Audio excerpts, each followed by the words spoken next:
اب دیکھو میں ایک مثال دیتا ہوں کہ جب اللہ تبارک و تعالی حضرت موسیٰ علیہ السلام کو فرعون کے پاس بھیج رہے ہیں تو کیا فرماتے ہیں؟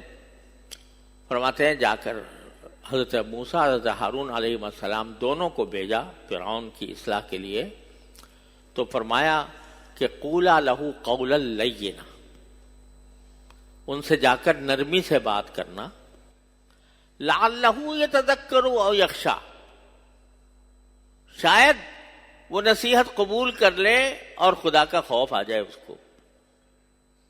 حالانکہ اللہ تعالیٰ کے تو علم ازلی میں یہ بات تھی کہ اس کو نصیحت حاصل کرنی نہیں ہے اور وہ کفر ہی پر مرے گا، یہ تو اللہ تعالیٰ جانتے تھے۔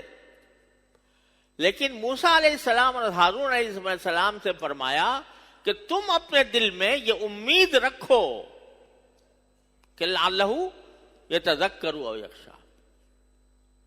تو ایک داعی کا کام یہ ہے کہ وہ جب وہ دعوت دے اخلاص کے ساتھ دے، ہمدردی کے ساتھ دے، نرم انداز میں دے، شفقت کے ساتھ دے، محبت کے ساتھ دے، تو اس کو امید یہ رکھنی چاہیے کہ میری اس دعوت کا فائدہ ہوگا، دوسرا اس کو قبول کرے گا۔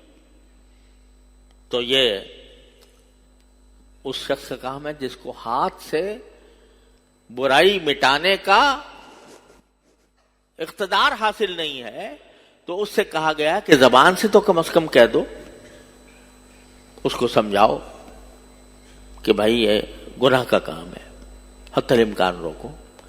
لیکن کہنے میں بھی قرآن نے ہدایت دے دی، قولا لہو قولا لینا، نرمی سے بات کرنا، تانے دے کر نہیں، گالیاں دے کر نہیں، برا بھلا کہہ کر نہیں، بلکہ نرمی سے بات کرنا، خیر خواہی سے کرنا، ہمدردی سے کرنا، شفقت سے www.darsequran.com۔ انبیاء کرام علیہ السلام کا طریقہ تبلیغ یہ ہوتا ہے۔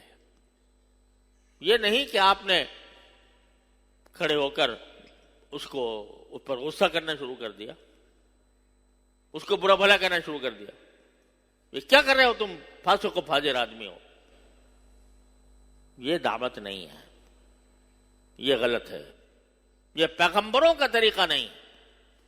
پیغمبروں کا طریقہ یہ ہے کہ نرم بات کرو، چاہے کتنا بڑا سرکش کیوں نہ ہو۔ میرے والد ماجد قدس اللہ تعالیٰ سرہ اللہ تعالیٰ ان کے درجات بلند فرمایا کرتے تھے کہ تم موسیٰ علیہ السلام سے بڑے مصلح نہیں ہو سکتے، اور تمہارا مخالف فرعون سے بڑا گمراہ نہیں ہو سکتا۔ فرعون سے بڑا گمراہ کون ہوگا؟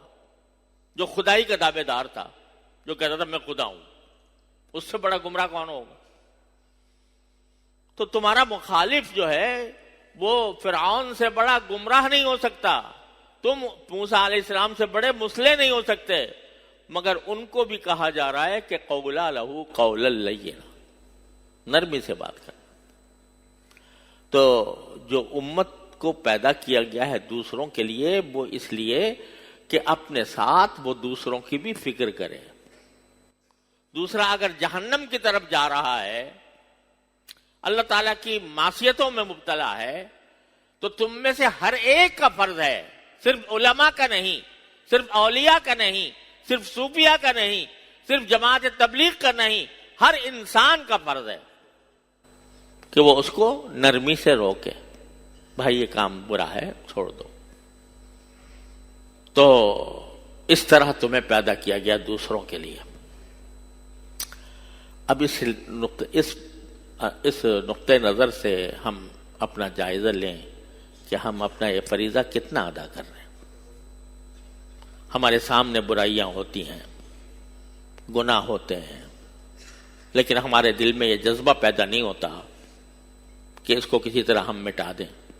کم از کم ایک ہی آدمی کی اصلاح کی توفیق ہو جائے تو ہمارے لیے جنت کے دروازے کھل جائیں۔